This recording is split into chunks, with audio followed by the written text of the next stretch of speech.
इस कार्यक्रम के पुण्यार्चक हैं श्री वर्धमान श्वेतांबर स्थानकवासी जैन श्रावक संघ ट्रस्ट, उपाध्याय प्रवर प्रवीण ऋषि चातुर्मास समिति। संयति राजा संजय राजा शिकार का बहुत शौक, शिकार के लिए गया। क्या लोगों की सोच होती है, जिनके पास शस्त्र नहीं है, जिनके पास सेना नहीं है, उन पर हमला करने के लिए सेना और शस्त्र लेकर के जाते हैं।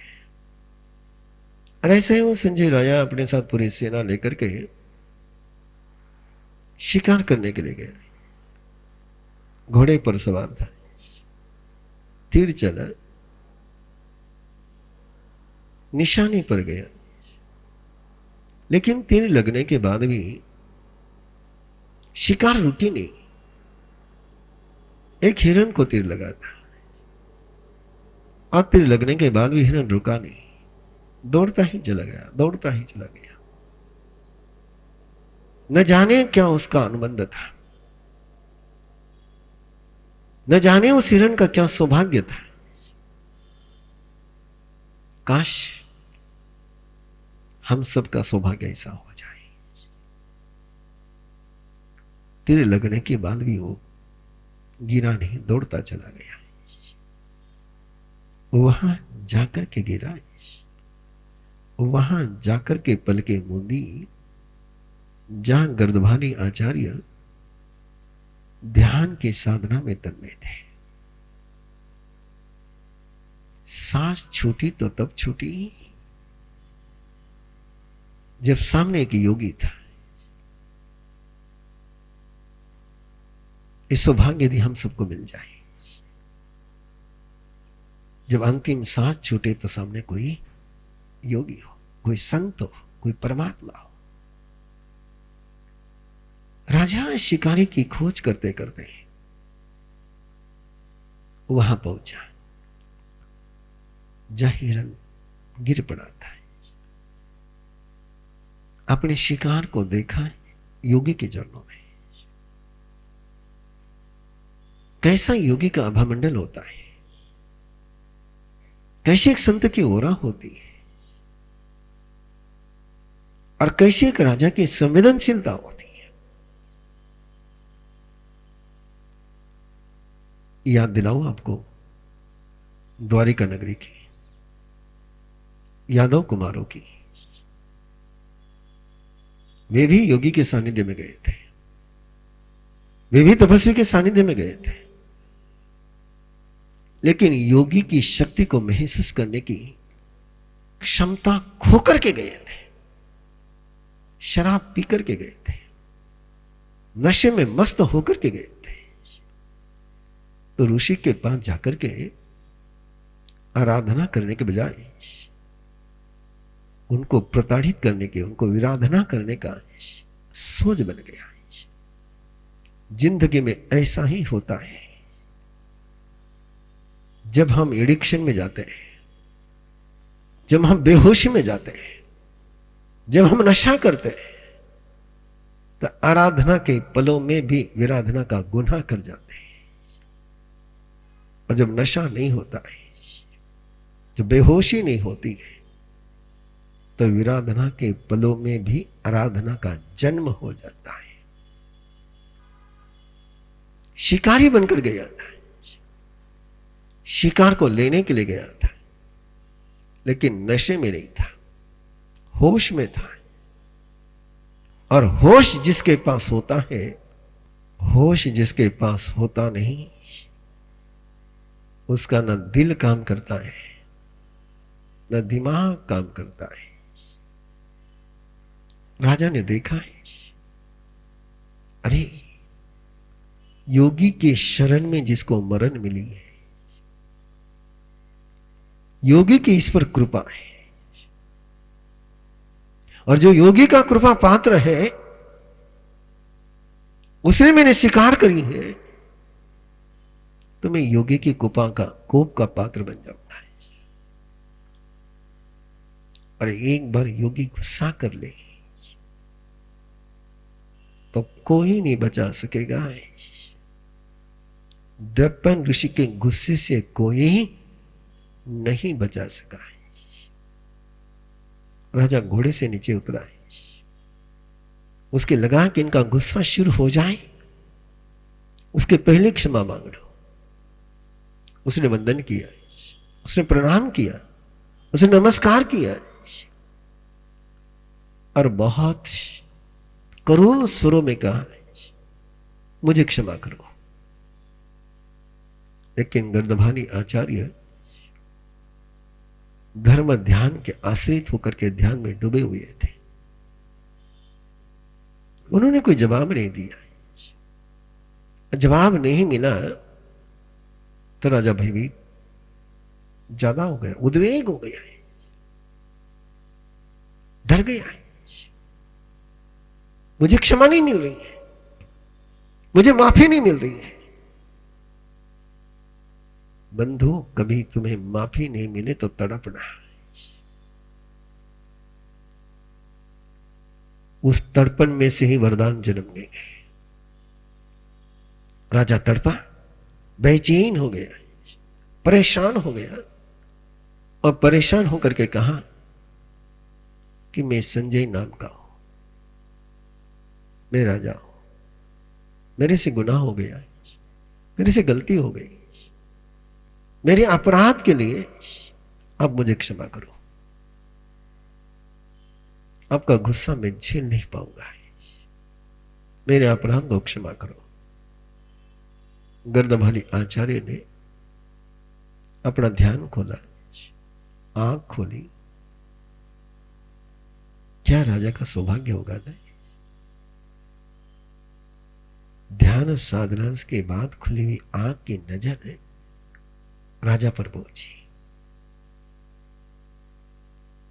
और वाक्य निकला मुनि के मुंह से, अभवो पथिवा तुझ अभयदाया भवाहिया। हे राजन, तुझे अभय, लेकिन तू भी अभय का दाता बने। तीर्थंकर के देशना आपसे कह रही है, अनुत्तर निर्वाण कल्याण के देशना आपसे आग्रह कर रही है, अभय दाता बनो। यदि अभय चाहिए तो निरंतर स्मृति पटल पर बनाए रखे, एक अभियान चलाए, एक जागृति लाए कि निर्वाण कल्याण के अवसर पर किसी को भय का दान किसी के आंगन से नहीं हो।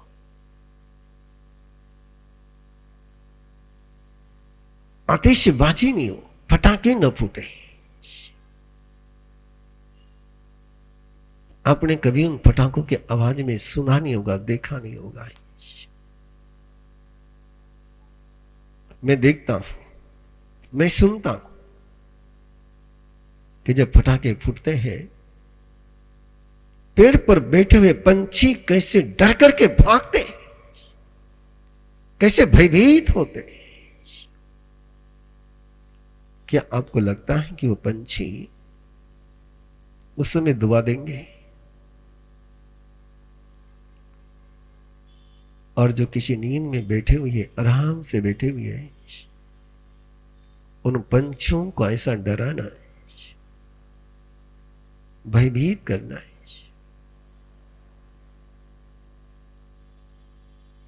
सोच सको तो जरूर सोचो, यदि तुम्हारा बच्चा, तुम्हारा बेटा तुमसे 100 रुपए की करेंसी ले और उसको दिया सराय से आग लगा दे, आप क्या करोगे? प्यार करोगे उससे और 100 रुपए करेंसी दोगे उसको, क्या करोगे? दोगे वापस पैसे उसको? जब 100 रुपए की करेंसी जलाने वाले को तुम पैसे नहीं दे सकते हो, तो पटाखे क्या फ्री में आ रहे हैं? और उनको आग लगाते समय क्या आप करेंसी को आग नहीं लगा रहे? और पैसे को जला करके तुम पैसे पाना चाहते हो, करेंसी को बर्बाद करके तुम करेंसी पाना चाहते हो,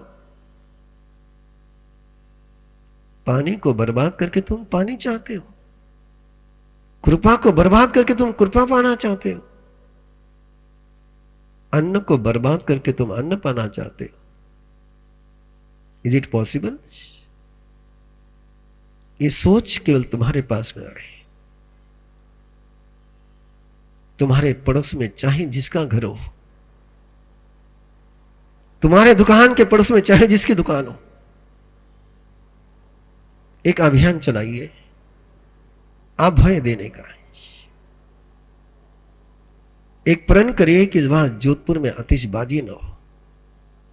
एक ऐसा माहौल बनाए, एक ऐसा करुणा का जागरण करे, एक ऐसे वात्सल्य का जागरण करे, एक ऐसी संवेदना का जागरण करे कि निर्वाण कल्याणक मनाने की कला लोगों को सिखा दे। अहिंसा की देवता प्रभु महावीर के निर्वाण कल्याणक के अवसर पर यदि हम अहिंसा के साम्राज्य की उद्घोषणा नहीं कर पाए, यदि हम अहिंसा का माहौल नहीं बना पाए, तो निर्वाण कल्याणक मनाएंगे कैसे? इसलिए निर्वाण कल्याणक की इस तैयारी में लगी गर्दभाली राजा ने, गर्दभाली आचार्य ने उस संयति राजी को कहा, अभो पथिवा तुब्बम अभय दया भवाई, तो अभय दाता हो जा। और फिर राजा को मुनि ने, ध्यान से निकले हुए मुनि, शब्द क्या थे वो बहुत छोटी सी बात है, लेकिन उन शब्दों में जो ऊर्जा थी ध्यान की, उन शब्दों में जो शक्ति थी ध्यान की, उस ध्यान की शक्ति ने उस संजय राजा को हिला करके रख दिया। संजय राजा को उन्होंने कहा, तो हिंसा में क्यों आसक्त हो रहा है? तू परलोक को क्यों नहीं देखता है? मरते समय की वेदना देख सामने क्या होती है, और ऐसी वेदना तो देगा तो तुझे क्या वेदना नहीं मिलेगी? इस बिजली के समान चंचल संसार के लिए तो किस लिए पाप कर रहा है? देख ले खुली आंखों से, बेटा मर जाए तो पिता उसको दुखी नजर से देखता जरूर है। पिता मर जाए तो बेटा भी दुखी होता है, भाई मर जाए तो भाई भी दुखी होता है, पत्नी मरे तो पति भी दुखी होता है, पति मरने के बाद पत्नी भी दुखी होती है। लेकिन दुखी होने के बाद कोई उसको घर में नहीं रखता है, निकालते हैं, ऐसी विदा देते हैं कि वापस आए ही नहीं। और देखिए आप, आपके सारे, यदि आप फॉलो करते होंगे मिथ्यात्व को, तो और शायद करते ही होंगे, सारे ऐसे क्रियाक्रम करते हैं कि वापस वो जीव पिंडदान देकर के वापस तो आए मत। पूरा दामन छुड़ा देते कि जिससे प्यार करते थे, सारी व्यवस्था ऐसी करते कि वापस वो आए नहीं। और कहते कहीं भूत बन गया तो, और कभी को खिलाते सारे, और उसके बाद मस्ती में रहते हैं। मुझे तो उस समय बड़ा पुराना प्रसंग है, एक जगह चतुर्मास चल रहा था, और चतुर्मास में जुड़े हुए एक परिवार में एक गमी हो गई। बड़े अच्छे सज्जन थे, और गमी होने के बाद परिवार को मंगल पाठ देने के लिए बाकी संत जाकर आए थे, मैं नहीं जा पाया था। मैं ऐसा दिल का बहुत कमजोर हूं। तो वहां से समाचार आया हमारा साहब नहीं आए, तो मैं दूसरे दिन गोत्री को जाते उधर गया। साथ में जो आदमी था उसको कहा पात्रे नीचे रखते हैं, ऊपर जाते हैं, मंगल पाठ देकर के आ जाते हैं। ऊपर गया तो देखा टीवी चल रही है, कोई पेपर पढ़ रहा है, अंदर बटर खाना चल रहा है। इनका कमाल हो गई। मैं मंगल पाठ सुना करके नीचे आया ना, उस मेरे साथ शर्माजी थी, मैंने उनको कहा मैं तो शौक में हूं और ये शोक में।